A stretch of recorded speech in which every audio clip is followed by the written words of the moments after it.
আসমানি সুর ছড়িয়ে যাক বিশ্বময় এনাম মিডিয়া। আসসালামু আলাইকুম ওরহমতুল্লাহি ওবারাকাতুহু। সম্মানিত দিনী ভাই ও বোনেরা, আজকে শুরু করতে যাচ্ছি 30 ঘন্টায় কোরআন কারীম শিক্ষার 7তম পর্ব। এই পর্বে আপনাকে স্বাগতম। এই পর্বে যদি আপনি নতুন হয়ে থাকেন তাহলে আপনার জন্য পরামর্শ হচ্ছে আপনি শুরু থেকে ধারাবাহিকভাবে পর্বগুলো দেখে আসা, তাহলে আপনার জন্য ফায়দা বেশি হবে। আমি আশাবাদী এই পর্বগুলো যদি আপনি ধারাবাহিকভাবে দেখতে থাকেন তাহলে ইনশাআল্লাহ তাআলা হাফেজে কোরআনরা যেভাবে কালাম পাক সহিভাবে তেলাওয়াত করতে পারে, তারা তেলাওয়াত করে ওইভাবে, ঠিক ওইরকমভাবে আপনিও ইনশাআল্লাহ তাআলা তেলাওয়াত করতে পারবেন। তো আজকে আমরা সরাসরি কথা না বাড়িয়ে চলে যাচ্ছি মূল পর্বে, মূল পড়ায়। গত ক্লাসে আমরা কোরআন কারীমের শব্দ দিয়ে আমরা পড়াগুলো পড়ছিলাম। তো এই পর্বের মধ্যেও কোরআন কারীমের এই প্রত্যেকটা পড়া কিন্তু, প্রত্যেকটা শব্দ এগুলো কিন্তু কোরআন কারীমের পড়াই। জি, তো শুরু করতে যাচ্ছি। আজকেও আপনাকে খাতায় নোট করতে হবে, কিছু বলবো ওইগুলো আপনাকে নোট করতে হবে। জি, লিখেন, আপনি আগে লিখেন যে কলকলার হরফ 5টি। লিখেন কলকলার হরফ 5টি। নাম্বার 1 কফ, নাম্বার 2 ত, বা, জিম, দাল। আমি আবার বলছি কফ, ত, বা, জিম, দাল। এই হরফগুলোর কাজ কি? কলকলার কাজ কি? কলকলা অর্থ কি? মূল টোটালি বিষয়টা আমি আজকে ইনশাল্লাহ আলোচনা করব। কলকলা অর্থ হচ্ছে গিয়ে পাল্টা আওয়াজ করে পড়া, রিপিট করে পড়া। আওয়াজটা বাড়ি খাবে, পাল্টা আওয়াজ দিবে। যেমন হ্যাবে, পড়াটা কিন্তু ছুটে গিয়েছে লাস্ট। সেম এটা দেখেন, এটা নুন কলকলার হরফ না, এজন্য লান। পার্থক্যটা আশা করছি বুঝতে পেরেছেন। যেমন হ্যাবে, এটা ছুটে গেছে লাস্টে, বা বাটা বাটা কলকলার হরফ। জি, হ্যাবে, লান, দুইটা পার্থক্য বুঝতে পেরেছেন। এটা কলকলা, এটা কলকলা না। এটা রিপিট হয় না, এটা রিপিট হয়েছে। যেমন হ্যাবে, আবার রিপিট করেছে। জি, তো আপনারা লিখেছেন কলকলার হরফ 5টি, কফ, ত, বা, জিম, দাল। এটা মুখস্থ করতে হবে এভাবে, যে আপনাকে বলার সাথে সাথে এভাবে বলতে হবে কফ, ত, বা, জিম, দাল, কফ, ত, বা, জিম, দাল, কফ, ত, বা, জিম, দাল। কলকলার হরফ 5টি, কফ, ত, বা, জিম, দাল, এভাবে পড়তে হবে আপনাকে। জি, এটা তারপর লিখেন যে কলকলার হরফ 5টি, কফ, ত, বা, জিম, দাল। তারপর লিখেন এই 5 হরফে জজম হইলে। জি, লেখা হয়েছে কফ, ত, বা, জিম, দাল, এই 5 হরফে জজম হইলে কলকলা করিয়া পড়িতে হয়। যেমন হ্যাবে, হ্যাজে, এই যে দেখেন বায়ের মধ্যে জজম হয়েছে, এই যে জজম, এটাকে জজম বলে, এটাকে জবর বলে, এটাকে জজম বলে। জি, এই যে জিম, কফ, ত, বা, জিম, এই জিমের মধ্যেও জজম হয়েছে, যার কারণে এটা কলকলা হবে। যেমন হ্যাজে, যে আমরা পড়ছি, পড়ায় চলে যাচ্ছি সরাসরি। আজকেও আপনাদের জন্য গত ক্লাসের অর্থাৎ 6তম পর্বের 6তম ক্লাসের পরীক্ষা হবে এই ক্লাস শেষে। পরীক্ষা দিয়ে অবশ্যই যাবেন। জি, শুরু করতে যাচ্ছি আজকের ক্লাস। أعوذ بالله من الشيطان الرجيم.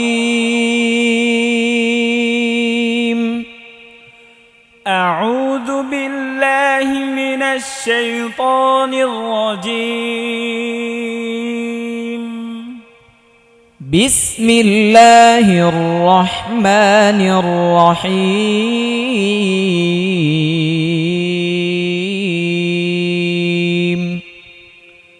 بسم الله الرحمن الرحيم.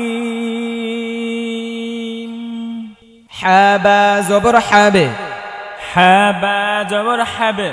কলকলা হবে হাবে, حبه হাবে, حبه. হাবা জবর হাবে।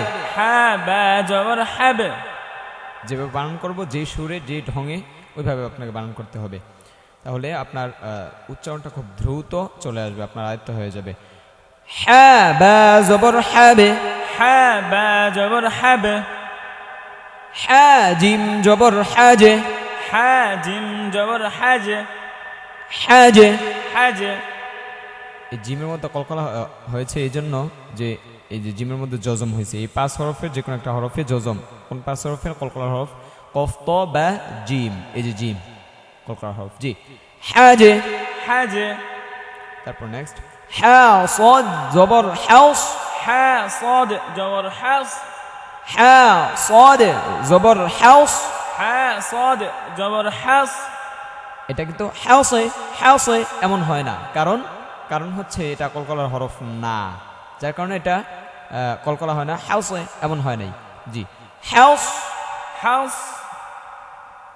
হা ওয়াও জবর হাউ, হা ওয়াও জবর হাউ, এটা হাও হাও বলা যাবে না, হাউ হাউ। হা ওয়াও জবর হাউ, হা ওয়াও জবর হাউ, হা ইয়া জবর হাই, হা ইয়া জবর হাই, হা আলিফ জবর হা, হা আলিফ জবর হা, এটা হালিফ জবর হালিফ জবর হা বলা যাবে না। হা আলিফ, এটা হা, এটা আলিফ, এটা জবর আলিফ বলতে হবে। হা আলিফ জবর হা, হা আলিফ জবর হা। জি লাম নুন জবর লান, লান, লাম নুন জবর লান, এটা কলকলা হয় না, এটার মধ্যে জজম আসছে, নুন কলকলার হরফ না, এই জন্য এটার উপরে জজম আসার কারণেও এটা কলকলা হয় নাই। তো এটাই ভয় পড়তে হবে, এটার জন্য লানে না হয়ে যায়। লাম নুন জবর লান, লাম নুন জবর লান, লাম লাম জবর লাল, লাম লাম জবর লাল, এটা লালে যেন না হয়, এটা কলকলা হরফ না। লাল, লাল, লাম মিম জবর লাম, লাম মিম জবর লাম, লাম ওয়াও জবর লাউ, লাম ওয়াও জবর লাউ, লাম ইয়া জবর লাই, লাম ইয়া জবর লাই, লাম আলিফ জবর লা, লাম আলিফ জবর লা। মাশাআল্লাহ। জি তারপর ফা রা জবর ফার, ফা রা জবর ফার, এটা মোটা হবে, এটা লেখার দরকার নাই, জাস্ট আমি মুখে বলে দিচ্ছি, একটু জেহানে রাখবেন যে র সাকিন অবস্থায় যদি তার ডানের হরফে, এই যে ফা হচ্ছে ডান, আপনার ডান পাশে কিন্তু দেখেন ফা, র সাকিন অবস্থায়, শুধু র অবস্থায় না, র সাকিন অবস্থায় তার ডানের হরফটা যদি হরফে যদি জবর অথবা পেশ থাকে, আমি আবারও বলছি, র সাকিন অবস্থায় যদি তার ডানের হরফে জবর অথবা পেশ থাকে, তাহলে রটা পোর অর্থাৎ মোটা করে পড়তে হয়, যেমন ফার, ফার। জি এটা যদি পাতলা হয়তো ফার, ফার, এটা হচ্ছে পাতলা, আর মোটা ফার, ফার, মোটা হবে। জি ফা রা জবর ফার, ফা রা জবর ফার, এটা কিন্তু ফা বলতে হবে আপনাকে, যদি ফা র বলেন তাহলে কিন্তু হবে না।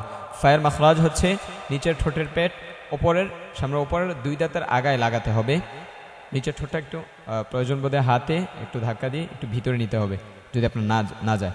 জি ফা রা জবর ফার, ফা রা জবর ফার, ফা জিম জবর ফাজে, ফা জিম জবর ফাজ, ফাজে, ফাজ। এটা পাল্টা আওয়াজ হয়েছে কেন বলেন দেখি? জি আশা করছি পেরেছেন, কারণ হচ্ছে আমি আবার বলে দিচ্ছি যে জিম হচ্ছে কলকলার হরফ, জিম কলকলার হরফের মধ্যে এই জজম আসছে, কলকলার হরফে যদি জজম আসে তাহলে এটা কলকলা করে পড়তে হয়, অর্থাৎ পাল্টা আওয়াজ দিয়ে ধাক্কা দিয়ে পড়তে হয়। যেমন ফাজে, ফাজ, ফা কাফ জবর ফাক, ফা কাফ জবর ফাক, ফা কাফ জবর ফাক, ফা কাফ জবর ফাক, ফা ওয়াও জবর ফাউ, ফা ওয়াও জবর ফাউ, এটা ওয়াও বলা যাবে না, ওয়াও ওয়াও ফাউ, ফাউ, ফা ওয়াও জবর ফাউ, ফা ওয়াও জবর ফাউ, ফা ইয়া জবর ফাই, ফা ইয়া জবর ফাই, ফা আলিফ জবর ফা, ফা আলিফ জবর ফা, আইন নুন জবর আন, আইন নুন জবর আন, আইন সাদ জবর আস, আইন সাদ জবর আস, এটা আইন সদ জবর, আইন সদ জবর বলা যাবে না, আমরা কোনো হরফ সদ পড়ি নাই, সদে সদে, আইন সদে জবর আউস, আইন সদ জবর আস, সদ মোটা করতে হবে। মোটা হরফ কয়টি, কি কি বিস্তারিত আলোচনা করবো ইনশাআল্লাহ তাআলা পরবর্তীতে। আজকে জাস্ট কলকলার এটা লেখা দিলাম, এটা পড়া শিখতে হবে। তাজবিদটা একটা একটা করে তাজবিদ দেবো ইনশাআল্লাহ, সব তাজবিদ চলে আসবে আপনার এই কায়দার আমাদের পর্বগুলোতে। তো আপনাকে ধৈর্য ধারণ করতে হবে। হ্যাঁ, এটা কেন হলো না, ওইটা কেন হলো না, আপনার মনের মধ্যে এত প্রশ্ন রাখার দরকার নেই। আপনার প্রত্যেকটা প্রশ্নের অ্যান্সার ইনশাআল্লাহ পেয়ে যাবেন, অর্থাৎ এত তাড়াহুড়ার কিচ্ছু নেই, আস্তে আস্তে করে সব পেয়ে যাবেন ইনশাআল্লাহ। কেমন? তো এই জন্য যেটা পড়া দেবো জাস্ট ওইটা নিয়েই পড়ে থাকবেন, আর পিছন থেকে সবচাইতে বেশি পিছনের পড়াগুলোকে খুব গুরুত্ব দিবেন। দৈনিক একবার করে হলেও পিছনের পড়াগুলো পড়বেন, তাহলে দেখবেন পিছনের পড়া যত শক্ত থাকবে, স্ট্রং থাকবে, আপনার সামনের পড়া তত ভালো হবে, উচ্চারণ তত সুন্দর হবে। তো এই জন্য পিছনের পড়াগুলোকে অনেক গুরুত্ব দিতে হবে। জি, আইন সদে জবর আউস, আইন সদ জবর আস, আইন মিম জবর আম, আইন মিম জবর আম, আইন ওয়াউ জবর আউ, আইন ওয়াও জবর আউ, আইন ইয়া জবর আই, আইন ইয়া জবর আই, আইন আলিফ জবর আ। আইন আলিফ জবর আ। এগুলো তো টান দিলাম না, এটাতে টান দিলাম, কেন টান দিলাম? এই কেনর উত্তর, কেন প্রশ্ন করার দরকার নাই, উত্তরও খোঁজার দরকার নাই। আমি বলেছি কিন্তু সামনে সব কিছু আসবে ইনশাআল্লাহ। কেমন? ধৈর্য ধারণ হওয়া যাবে না। জি, হালাম জবর হাল, হালাম জবর হাল, এটা কিন্তু হা না, হা হচ্ছে এটা, হ্যাঁ হত্তি, এটা হচ্ছে হ্যাঁ হাওয়াজ, হালাম জবর হাল, হালাম জবর হাল, হামিম জবর হাম, হামিম জবর হাম, হা কফ জবর হক, হা কফ জবর হক, হা ওয়াউ জবর হাউ। হা ওয়াও জবর হাউ। আমি যেভাবে বানান করছি ওইভাবে বানান করতে হবে আপনাকে। হা ইয়া জবর হাই, হা ইয়া জবর হাই, হা আলিফ জবর হা। হা আলিফ জবর হা। জি, আমরা তখন জবরের গুলো পড়ছিলাম, এখন জেরের গুলো পড়বো। এই যে হামজা, হামজার নিচে জের। আচ্ছা, আলিফ, এটা তো আলিফ, এটাকে হামজা বলছি কেন বলেন দেখি আপনারা? আশা করছি পেরেছেন। আমি আবার বলে দিচ্ছি যে এটা হামজা এই জন্য বলছি যে আলিফের মধ্যে যদি জবর, জের, পেশ, জজম, তাসদীদ, সাকিন যা কিছু হয়, আলিফটা হামজা হয়ে যায়। সেই সুবাদে আলিফের নিচে জের পেয়েছি আমরা, এই জন্য আলিফটাকে আমরা হামজা পড়ছি। জি, আশা করছি ইনশাআল্লাহ ক্লিয়ার। হামজা নুন জের ইন, হামজা নুন জের ইন, হামজা লাম জের ইল, হামজা লাম জের ইল, হামজা জিম জের ইজ। হামজা জিম জের ইজ। এটা এগুলোর মতো হলো না কেন? এটা ইন, ইল, ইজে, এটা পার্থক্য হলো কেন? কারণ হচ্ছে এটা জিম কলকলার হরফ, কলকলার হরফের মধ্যে এই জজম আসছে। কফ ত বা জিম দাল, কফ ত বা জিম দাল, কফ ত বা জিম দাল, এই 5 হরফের যে কোনো একটা হরফ, অর্থাৎ জিম, কফ ত বা জিম, 4th নম্বর হরফ হচ্ছে জিম। এই জিমের মধ্যে জজম আসছে, এই জন্য এটা আমরা কলকলা করে পড়েছি। জি, হামজা জিম জের ইজ, হামজা জিম জের ইজ, হামজা শিন জের ইশ, হামজা শিন জের ইশ, হামজা ওয়াউ জের ইউ, হামজা ওয়াও জের ইউ, ইউ, ইউ। এটাকে ইউ বলা যাবে না, হামজা উচ্চারণ করতে হবে, ই টাস উচ্চারণ করতে হবে। হামজা ওয়াউ জের ইউ, হামজা ওয়াও জের ইউ, হামজা ইয়া জের ই, হামজা ইয়া জের ই, বা সিন জের বিস। সিন জের বিস। এই হরফটার সাথে, এই শব্দটার সাথে আমাদের পরিচিত আছে, বলতে পারবেন এটা কোথায় আছে? সবারই জানা আছে যে বিসমিল্লাহির রহমানির রহিম, দেখছেন এখানে পাওয়া গেছে। সব পাওয়া যাবে, আস্তে আস্তে সব শেখা হয়ে যাবে ইনশাআল্লাহ। বা সিন জের বিস, বা সিন জের বিস, বা র জের বির, বা র জের বির, বির, বির। এটা পাতলা হবে কারণ র সাকিন তার ডাইনের হরফে জের, আসলে এটা পাতলা হয়, বারিক করে পড়তে হয়।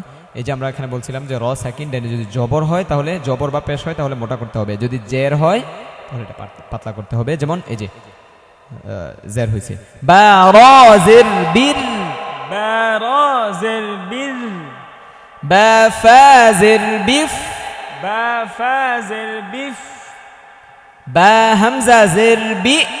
বা হামজা জের বি, একদম সাউন্ডটা একদম স্টপ করে দিতে হবে, হামজা ধরতে হবে বি, বি, একদম কোনো সাউন্ড হবে না। পরে বা হামজা জের বি। বা হামজা জের বি। আপনি যদি না সেটা অনেকবার ট্রাই করবেন, অনেক বেশি বেশি শুনবেন, স্কিপ করে করে বেশি বেশি শুনবেন।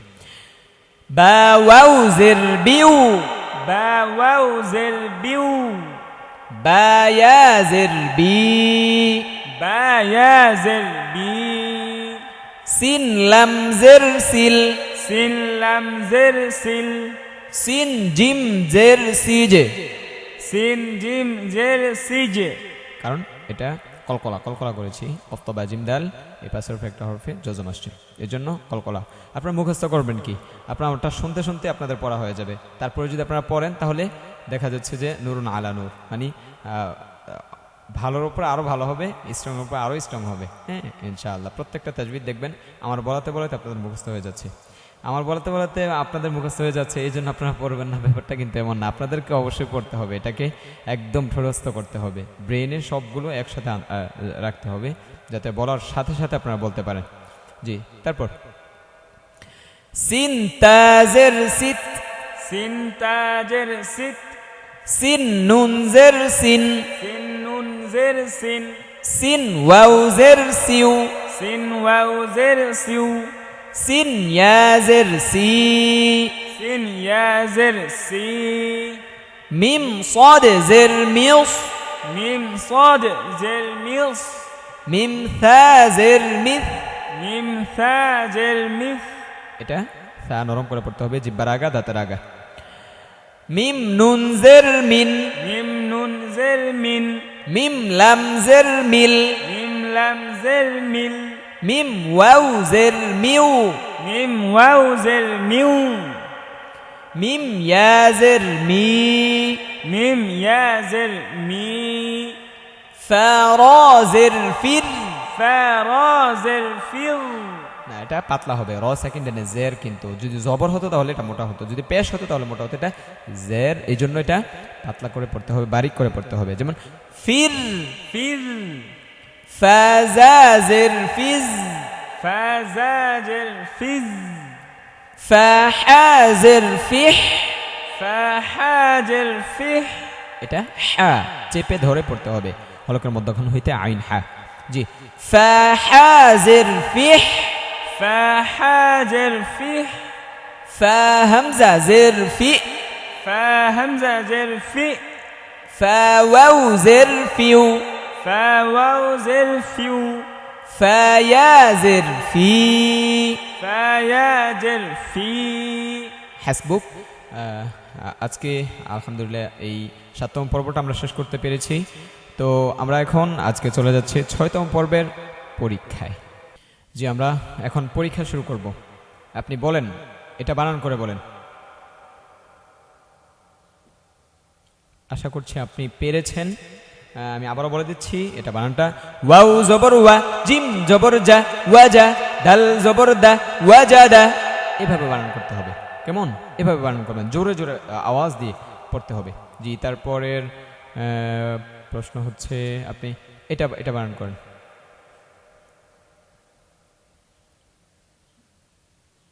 আশা করছি আপনি পেরেছেন। আমি আবার বলে দিচ্ছি, মিম জবর মা, ত জবর ত, মা ত, র আলিফ দুই জবর রন, মা ত রন। আচ্ছা মিম ত এগুলোতে টান হলো না কেন বলেন দেখি, পারেন কিনা? আশা করছি পেরেছেন। আমি আবার বলে দিচ্ছি, মিমের ওপর এক জবর, এক জবরকে হরকত বলে, হরকতের উচ্চারণ তাড়াতাড়ি পড়িতে হয়, এই জন্য এটা টান হয় না। আচ্ছা এক জবরকে হরকত বলে, এটা আমরা জানলাম। দুই জবরকে কি বলে বলেন দেখি? আশা করছি পেরেছেন। দুই জবরকে তানবিন বলে, দুই জবর দুই জের দুই পেশকে তানবিন বলে। আচ্ছা নেক্সট এটা বলেন।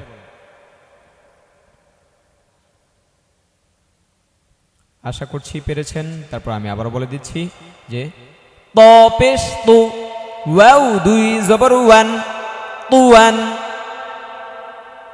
আচ্ছা, আরেকটা প্রশ্ন দেখি মনে আছে কিনা, আমি বলেছিলাম কিন্তু পর্বে বলেছিলাম, ক্লাসে বলেছিলাম, এই যে এখানে ত পেশ তু ওয়াও দুই জবর ওয়ান বললাম, ওয়াও ইয়া দুই জবর ওয়ান বললাম না কেন, ইয়াটা পড়লাম না কেন, বলেন দেখি আপনি। আশা করছি পেরেছেন। আমি বলে দিচ্ছি, আবার বলে দিচ্ছি যে ইয়াটা এই জন্য আমরা পড়ি না যে ইয়াটা এখানে ইয়ার মধ্যে জবর জের পেশ তাসদীদ জজম কিচ্ছু নাই, এই জন্য ইয়াটাকে পড়া হয় না। এটা লেখায় আসে কিন্তু পড়ায় আসে না, এটা ইয়া জিয়াদা অর্থাৎ অতিরিক্ত ইয়া, এই জন্য এটা আমরা ওয়াও ইয়া দুই জবর ওয়ান পড়ি নাই, ওয়াও দুই জবর ওয়ান পড়েছি। আশা করছি এটা মনে থাকবে, মনে রাখবেনও। এটা সূক্ষ্ম বিষয়, এগুলো অনেকে জানে না, এগুলো আপনি ইনশাল্লাহ একদম সূক্ষ্ম থেকে সূক্ষ্ম সব কিছু বিষয়গুলো আপনি ইনশাল্লাহ তারা জেনে রাখবেন। জি, এটা বানান করেন।